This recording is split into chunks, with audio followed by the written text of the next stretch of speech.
বিসমিল্লাহির রহমানির রহিম। আসসালামু আলাইকুম। কেমন আছেন সবাই? আশা করছি সবাই আলহামদুলিল্লাহ অনেক ভালো আছেন। তো এই ভিডিওতে আমরা দেখব beginners guide to Microsoft Word টিউটোরিয়ালে ইনসার্ট ট্যাবের কভার পেজ, ব্ল্যাঙ্ক পেজ এবং পেজ ব্রেকের কাজ। তো এই জন্য আমাদেরকে ইনসার্ট মেনুতে চলে যেতে হবে। আমরা ইনসার্ট মেনুতে চলে আসলাম বা ইনসার্ট ট্যাবে চলে আসলাম। তো এখান থেকে দেখতে পাচ্ছেন তিনটা option, cover page, blank page এবং পেজ ব্রেক। তো প্রথমে আমরা চলে আসি কভার পেজে।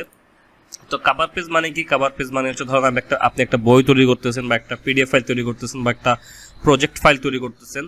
তো প্রত্যেকটার আমি যেগুলোর নাম বললাম এগুলো প্রত্যেকটা তৈরি করতে হলে, একটা বই লিখতে হলে বা একটা ডকুমেন্টারি তৈরি করতে হলে বা একটা প্রজেক্ট রেডি করতে হলে অবশ্যই আপনাকে একটা কভার ফাইল দিতে হবে। বা ধরেন একটা স্টুডেন্টের একটা অ্যাসাইনমেন্ট তৈরি করতেছেন, অ্যাসাইনমেন্ট পেজ তৈরি করতেছেন, তো সেক্ষেত্রে কিন্তু আপনার একটা কভার পেজ তৈরি হবে।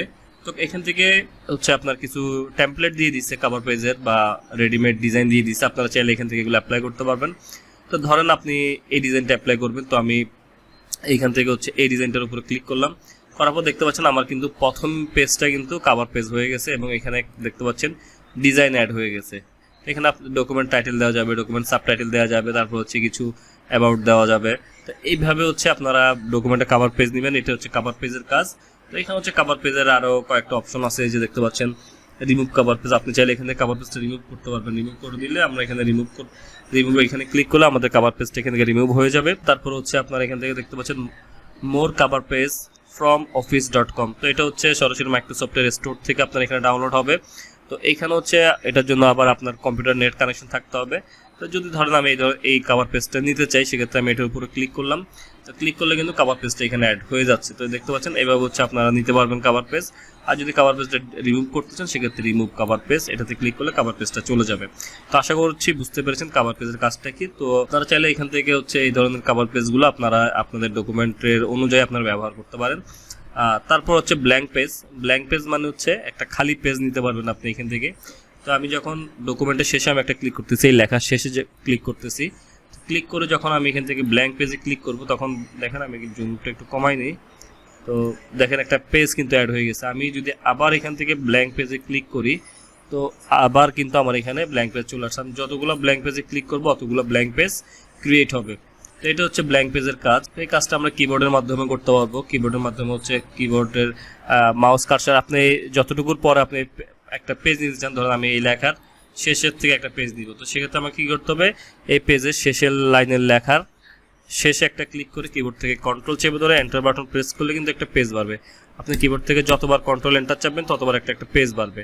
আবার যদি back space control back space দেন, দেখেন কন্ট্রোল ব্যাক স্পেস দিলে পেজগুলো কমে যাবে। তো এভাবে আপনারা ব্ল্যাঙ্ক পেজের কাজটা কিবোর্ডের মাধ্যমে করতে পারেন। তো পেজ ব্রেকটাও অনেকটা ব্ল্যাঙ্ক পেজের মতোই। তো আপনি পেজ ব্রেকে ক্লিক করলেও কিন্তু পেজ বাড়বে। দেখতে পাচ্ছেন পেজ ব্রেকে ক্লিক করার পরেও কিন্তু পেজ বাড়তেছে। তো এইভাবে আপনারা এই দুইটা কাজই মোটামুটি সিমিলার কাজ। যদি আপনি এখান থেকে ধরেন এই পেজ কভার পেজের পর থেকে যদি একটা পেজ নিতে চান, সেক্ষেত্রে যেটা করবেন, এখানে মাউস কার্সারটা রাখে পেজ ব্রেকে ক্লিক করেন, দেখেন আপনার ব্ল্যাঙ্ক পেজটা ব্রেক হয়ে অন্য পেজে চলে গেছে। তো এইটাই মূলত পেজ ব্রেকের কাজ। তো এটা আপনি ব্ল্যাঙ্ক পেজের ক্ষেত্রেও কিন্তু সেম। আমি এখান থেকে মাউস কার্সারটা এখানে রেখে আমি জাস্ট এখান থেকে ব্ল্যাঙ্ক পেজ যখন ক্লিক করব, তখন দেখেন এটা মাঝখানে একটা খালি পেজ চলে আসবে, এটা আরেকটা পেজে চলে যাবে। তো এইটা আসলে আশা করছি বুঝতে পেরেছেন আপনি এই পেজ ব্রেক এবং ব্ল্যাঙ্ক পেজের মধ্যে পার্থক্যটা। তো আমি আরেকটু বুঝাই দিচ্ছি আপনাদেরকে। আমরা যখন এখান থেকে এখানে ক্লিক করে যখন ব্ল্যাঙ্ক পেজে ক্লিক করব, তখন কিন্তু মাঝখানে একটা খালি পেজ, ব্ল্যাঙ্ক পেজ মানে কি খালি পেজ একটা তৈরি হয়ে আমার যে পরে যে লেখাগুলো ছিল ওগুলো আরেকটা পেজে চলে যাবে। আর যদি পেজ ব্রেক করি, ধরেন এই পেজ থেকে এতটুকু লেখা আমার আরেকটা পেজে চলে যাবে, কোনো ব্ল্যাঙ্ক পেজ তৈরি হবে না।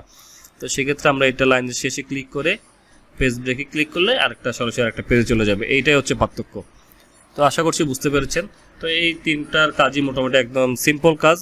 আশা করছি আপনারা বুঝতে পেরেছেন। তারপরেও যদি কারো কোনো জায়গায় অসুবিধা থাকে অবশ্যই আমাকে কমেন্ট করে জানাবেন, আমি আপনাদের কমেন্টে রিপ্লাই দেওয়ার চেষ্টা করব। তো আজকে এতটুকুই। সবাই ভালো থাকবেন, সুস্থ থাকবেন, নিজের খেয়াল রাখবেন। আল্লাহ হাফেজ। আসসালামু আলাইকুম।